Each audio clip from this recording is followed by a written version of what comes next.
হ্যাঁ হ্যাঁ।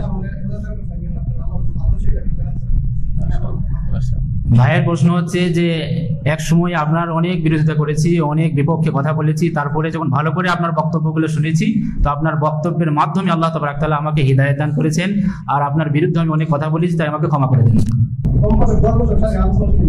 হ্যাঁ, 10 বছর ধরে শুধু আক্রোশই ছিল। চলেন, উমর রাদিয়াল্লাহু তাআলা আনহু এরকম দেরি করেছেন। হ্যাঁ, তো যারা ভালো মানুষ তারা দুই রকম আছে, ভালো মানুষের ক্যাটাগরি দুই রকম। একটা হচ্ছে দ্রুত আবু বকরের মতো, আলীর মতো তাড়াতাড়ি ইসলাম কবুল করা ক্যাটাগরি, আর একটা হচ্ছে উমর রাদিয়াল্লাহু তাআলার মতো বা আমর ইবনে আসের মতো। হ্যাঁ, আব্দুল্লাহ বিন ওমর বেটা আগে হেদায়েত হয়ে গেছে, আমর ইবনে আস পরে, বুঝা গেছে না?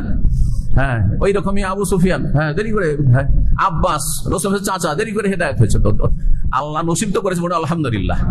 বললেন যে আপনাকে আল্লাহ যেন ভালোবাসে, এই ক্ষেত্রে দোয়া নবী সাল্লাল্লাহু আলাইহি ওয়াসাল্লাম আহাব্বাকাল্লাহুল্লাযী আহাব্বাতানি লিআজালি আল্লাহু, যেই জন্য যেই স্বার্থে আপনি আমাকে ভালোবাসেন সেই স্বার্থে জন্য আল্লাহ আপনাকে, মানে আল্লাহর দিনের জন্য ভালোবাসেন, আল্লাহ দিনের জন্য, দুনিয়ার কোনো গরজ নেই, আল্লাহ যেন আপনাকে ভালোবাসেন। আর হেদায়েত ক্ষমা চাওয়ার বিষয়টি আমি আগেই মানে ঘোষণা অনেক আগে থেকে করা আছে। কেউ যদি হেদায়েত হয়ে যায় তো ওকে মাফ করা আছে।